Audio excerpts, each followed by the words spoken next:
What if I told you the entire royal legacy could collapse with just 4 words whispered behind closed doors? It was a Sunday afternoon, quiet in Montecito, but a storm was brewing inside one of the most heavily guarded homes in California. Prince Harry, once called the People's Prince, paced back and forth in a room he no longer felt belonged to him. No press, no advisors, no staged smiles, just raw, blistering truth, and a single sentence scribbled on the back of a crumpled page. Before we continue, please hit the like button, subscribe to the channel, and turn on the notification bell for updates. I can't do this anymore. Those were the words that would ignite a media wildfire, shatter a global fairy tale, and plunge the House of Windsor into an emotional tailspin unlike anything since Diana's death. And yet, no one was prepared for what came next, not even Meghan Markle. Now let's be clear, this isn't just another Hollywood-style breakup. This is the unmaking of a royal union crafted under the hottest spotlight on earth. This is betrayal wrapped in a designer gown. This is a man, born to serve the crown, choosing to finally serve himself. And this time, there's no turning back. But why now? What really happened behind those iron gates and velvet curtains? And what did Meghan allegedly do at the Queen's funeral that left Harry visibly shaken and Princess Charlotte in tears? Stick with me. Because this is the story the palace never wanted told, and the clues have been hiding in plain sight. Let's rewind. 2 years ago, Harry and Meghan appeared invincible. Oprah, Netflix, Spotify, glitzy galas in New York. They were the couple that escaped the grip of royal tradition and landed softly on a California cushion of media deals and sunshine. They were seen as bold, brave, unbreakable.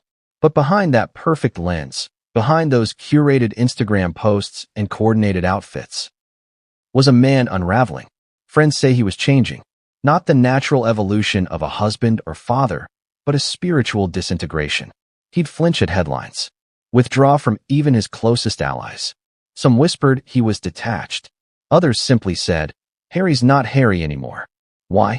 Because slowly but surely, Prince Harry began to suspect he'd been manipulated. And it didn't start with Meghan's podcast, or even the infamous Oprah interview. It began years before, when he found a sealed envelope tucked inside an old trunk marked with his mother's handwriting. You heard that right. An envelope from Diana. But we'll get to that in a moment. First, let's talk about the signs the world missed, or maybe refused to see. Do you remember the Invictus Games scandal? The missing millions? While headlines focused on administrative errors, Harry was silently panicking. Because sources say it was Meghan who pushed him to bring on certain individuals now under scrutiny. And when investigators began looking into financial discrepancies, Harry was allegedly kept in the dark. Then came the birthday snub. Harry's 40th birthday. A milestone. A celebration. A symbol of everything he'd endured and overcome. Meghan? She was seen exiting a restaurant in Malibu, alone. No ring. No mention of Harry. No message on social media. Just a vague quote reposted from a feminist page. Sometimes your healing looks like letting go of people who don't want to grow. Ouch. Now, let me ask you, how does a marriage built on freedom and love survive when one partner starts planning an exit strategy in front of the world? It doesn't. But the truly terrifying part? Harry didn't even realize he was losing her until it was already too late. Because while he was fighting to protect their image, defending her from tabloid attacks, suing news outlets, cutting off lifelong friends, Meghan was, according to insiders, cultivating a different kind of narrative. One where she was the phoenix, rising from royal ashes. One where Harry was merely the catalyst, not the co-star. And now, here's the question that's probably burning in your mind. Did Meghan Markle ever really love Prince Harry? We'll never truly know. But according to people close to the palace, Queen Camilla once whispered, she loves power. And Harry gave her plenty. Is that fair? Maybe not. But here's what is fair. Harry's pain. His disillusionment. His growing need to reclaim the identity he believes was slowly chipped away by 1,000 compromises. And then came the moment that shattered everything.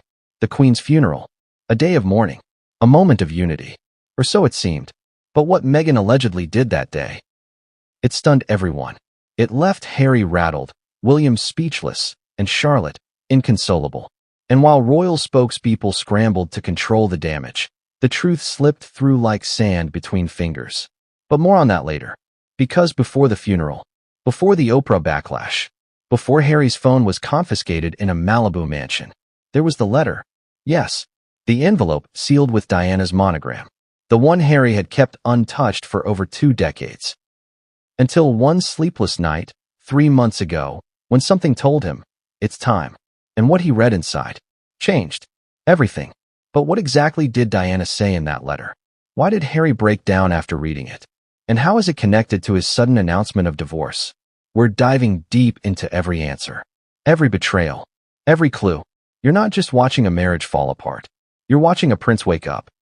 And what happens next will make you question everything you thought you knew about love, loyalty, and royalty. But what Harry does after receiving that letter, that's when the game changes. And no one, especially Meghan, saw it coming.